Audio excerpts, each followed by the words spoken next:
बीना बहुत सुंदर और सुशील लड़की थी। उसकी शादी की उम्र हो गई थी और हाल ही में उसके मम्मी पापा उसकी शादी टिंकू से करवा देते हैं, वो भी ये जाने बिना कि टिंकू एक नंबर का शराबी आदमी था। बीना को ये बात अपनी शादी के बाद पहली रात को पता चलती है, जब टिंकू नशे की हालत में कमरे में आता है और आते ही जमीन पर गिर जाता है। अरे, इनको क्या हुआ? टिंकू जी, टिंकू जी, आप गिर कैसे गए? आप ठीक तो है ना? पर टिंकू तो नशे में धुत था और उसे बीना की एक भी बात सुनाई नहीं दे रही थी। तभी बीना जब टिंकू को सूंघकर देखती है, तब उसे पता चलता है कि टिंकू ने बहुत शराब पी रखी थी। अरे ये क्या? ये तो एकदम नशे में धुत है।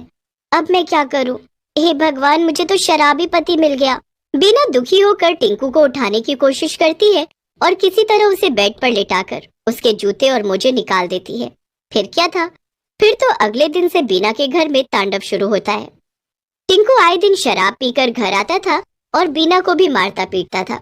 ऐसे ही कई महीने बीत जाते हैं। हे भगवान, ये मैं कहाँ फंस गई? अब आगे क्या होगा? मेरा भविष्य क्या होगा? नहीं, ऐसे तो काम नहीं चलेगा। मुझे किसी भी तरह इनकी शराब की आदत छुड़वानी पड़ेगी। पर तभी बीना को उल्टियां होने लगती हैं और वो बेहोश हो जाती है। जब बीना को होश आता है तब वो हॉस्पिटल में थी, अपनी पड़ोसी सीमा के साथ। अरे, मैं यहाँ कैसे? मुझे तो घर पर होना चाहिए था। क्या हुआ सीमा दीदी? अरे बीना, मैं तुम्हें यहाँ लेकर आई। मैं जब तुमसे मिलने तुम्हारे घर गई तो मैंने देखा कि बाहर का दरवाजा खुला हुआ था और तुम भी बेहोश पड़ी थी, तो मैं तुम्हें हॉस्पिटल ले आई। डॉक्टर मैडम अभी तुम्हारी रिपोर्ट्स लाती ही होंगी। क्या? पर शाम होने को आई है। अगर टिंकू जी घर आ गए और उन्हें खाना नहीं मिला तब वो गुस्सा करेंगे। आप जल्दी से डॉक्टर को बुला दीजिए ना। अरे तुम उसकी चिंता मत करो, बस आराम करो और डॉक्टर बस आ ही रहे हैं। तभी वहाँ डॉक्टर आ जाती है। मुबारक हो बीना, खुशखबरी है, तुम 3 महीने से प्रेग्नेंट हो। ये सुनकर सीमा और बीना दोनों ही बहुत खुश हो जाती हैं। ये क्या बीना, तुम 3 महीनों से प्रेग्नेंट हो लेकिन तुम्हें पता ही नहीं चला? क्या बताऊं सीमा दीदी, टिंकू की हरकतों के कारण मेरा दिमाग हर वक्त परेशान रहता है, इसलिए मैं और किसी बात पर ध्यान ही नहीं दे पाई। चलो कोई बात नहीं बीना, अब तो तुम्हें पता चल गया है ना। अब तुम अपना और अपने बच्चे का अच्छे से ख्याल रखना। चलो अभी घर चलते हैं। इसके बाद सीमा बीना को घर ले जाती है। घर पर बीना काम करती जा रही थी और मन ही मन सोच रही थी, ये तो कितनी खुशी की बात है कि मैं प्रेग्नेंट हूँ। भला अपने बच्चे की फिक्र किसे नहीं होती।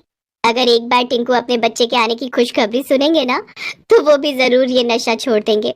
बस आज वो एक बार घर आ जाए, फिर मैं उन्हें ये खुशखबरी दूंगी। उतने में टिंकू एक बार फिर से नशे की हालत में घर आता है।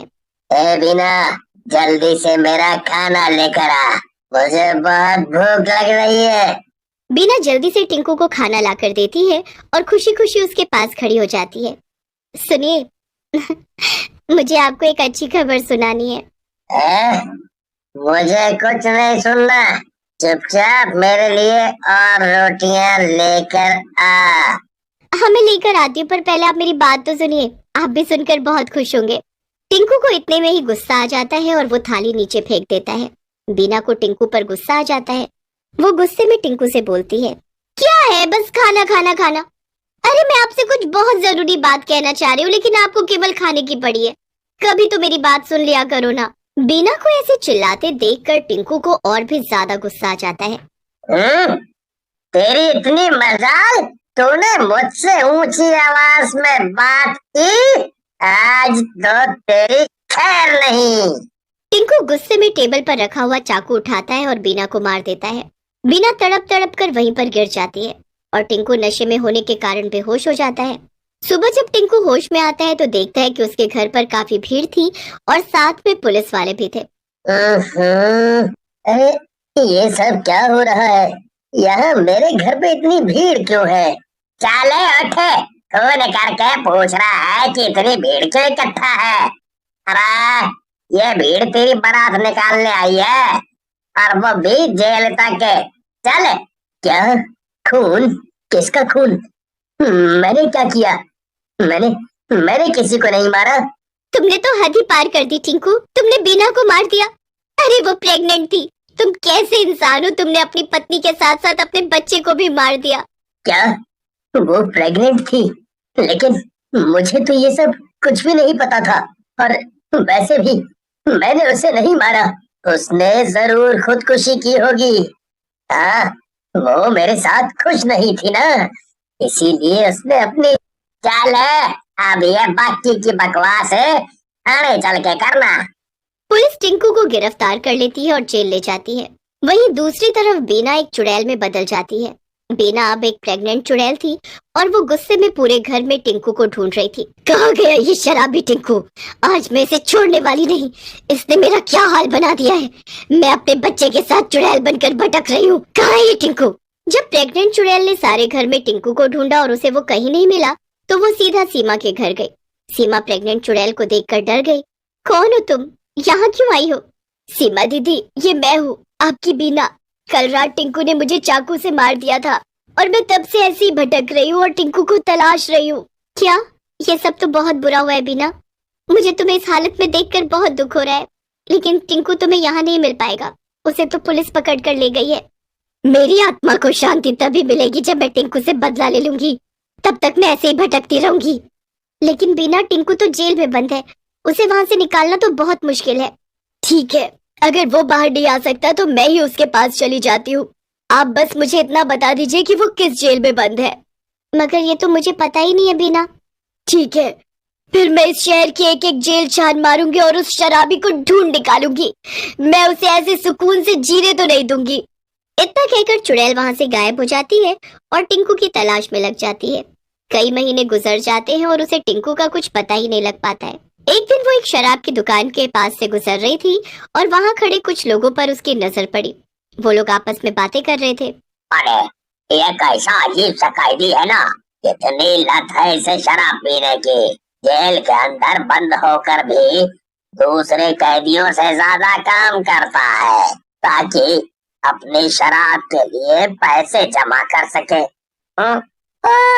और हम लोगों से शराब मंगवाता है, उल्टा हमें भी पैसे देता है। अरे मैंने किसी भी शराबी में इतनी लगन नहीं देखी। लगता है कि ये किसी जेल में काम करते हैं और इनकी बातें सुनकर तो लग रहा है जैसे कि ये टिंकू की ही बात कर रहे हैं। मुझे इनका पीछा करना चाहिए, जरूर इन्हें टिंकू का पता मालूम है। चुड़ैल दोनों आदमियों के पीछे चल देती है। थोड़ी देर में वो एक जेल के अंदर चले जाते हैं। चुड़ैल भी अंदर चली जाती है और टिंकू की तलाश में लग जाती है। वो देखती है कि दोनों आदमी किसी कैदी को शराब की बोतल थमा रहे थे। ये और कोई नहीं बल्कि टिंकू ही था। इसका मतलब मेरा शक एकदम सही निकला। ये टिंकू यहीं पर था। छी छी, कैसा आदमी है ये। मुझे मारने के बाद और जेल आने के बाद भी इसने शराब पीना नहीं बंद किया। अब तो इसे सबक सिखाना और भी जरूरी हो गया है। चुड़ैल टिंकू के सामने जाकर खड़ी हो जाती है, लेकिन हैरानी की बात यह है कि टिंकू उसे पहचान लेता है। वाह, तूने तो मुझे पहचान लिया। चलो अच्छा ही है। चुड़ैल टिंकू के हाथ से बोतल छीन लेती है और उसे पटक देती है। आसपास के सभी लोग ये सब देखकर बहुत डर जाते हैं। तब तक वहां पर जेलर आ जाता है, लेकिन चुड़ैल को सामने देखकर उसकी कुछ भी कहने की हिम्मत नहीं होती है। बिना चुड़ैल जेलर से उसका डंडा छीन लेती है और टिंकू की डंडे से जमकर धुलाई कर देती है। ये ले, ये ले, और ले। बहुत सताया तूने मुझे, तू इसी मार के लायक है, और ले। चुड़ैल टिंकू को मार मार कर अधमरा कर देती है। तभी वहां सीमा अपने पति के साथ आ जाती है। रुक जाओ बीना, बस बहुत हुआ। सीमा दीदी, आप यहाँ कैसे आई? जब से तुम घर से होकर गई थी तब से मैं भी इस टिंकू को ढूंढ रही थी। आखिरकार अब जाकर इसका पता लगा। मुझे मालूम था कि अगर ये मिल गया तो तुम भी मिल जाओगी। मुझे तुम्हारी बहुत फिक्र हो रही थी बीना। तुम अभी भी प्रेग्नेंट हो। इसने अपने हिस्से का सबक सीख लिया है और ये अपनी बाकी की जिंदगी इसी जेल में सड़ते हुए बिताएगा। अब तुम इसे इसके हाल पर छोड़ दो और मेरे साथ चलो। लेकिन कहाँ? मैं एक बहुत बड़े पंडित जी के पास गई थी और मैंने उन्हें तुम्हारी सारी कहानी बताई थी। उन्होंने मुझे बताया कि तुम्हारा ये बच्चा इंसान है और इसे जन्म देते ही तुम्हें मुक्ति मिल जाएगी। सीमा की बात सुनकर चुड़ैल की आंखों में आंसू आ जाते हैं। दीदी, अगर मैं इस बच्चे को जन्म दूंगी तो इसकी जिम्मेदारी आपकी होगी। आपको मेरे बच्चे का सारी जिंदगी ख्याल रखना होगा। हाँ बीना, मैं तुमसे वादा करती हूँ, मैं तुम्हारे बच्चे का पूरा ख्याल रखूंगी। इसके बाद चुड़ैल खुशी खुशी सीमा के साथ चली जाती है और एक लड़के को जन्म देती है। जन्म देते ही चुड़ैल मुक्त हो जाती है और सीमा उसके बच्चे का खुद से भी ज्यादा ध्यान रखती है।